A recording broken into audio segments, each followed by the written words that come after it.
سلام، وخت مو پخیر. ګرانو کتونکو هیواد ټایم چینل ته ښه راغلاست. په قطر کې د افغانستان اسلامي جمهوریت او طالبانو ترمنځ د سولې مرکچي پلاوي مشرانو او ځینو غړو ترمنځ نن ماښام ناسته ترسره شوې.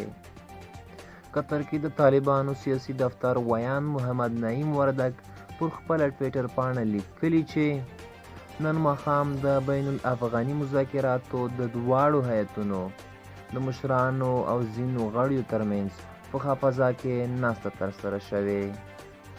وردک همداراز ویلي چې په دې غونډه کې د مذاکراتو پر دوام ټینګار وشو او ایجنډا د موضوعاتو ترتیب لپاره ټاکل شویو ګروپونو ته دنده وسپارل شوه چې په دې اړه خپلو ناستو ته دوام ورکړي. دا تر نسبي اوږد ځنډ وروسته د دواړو مذاکره کوونکو ټیمونو ترمنځ لومړۍ ناسته ده.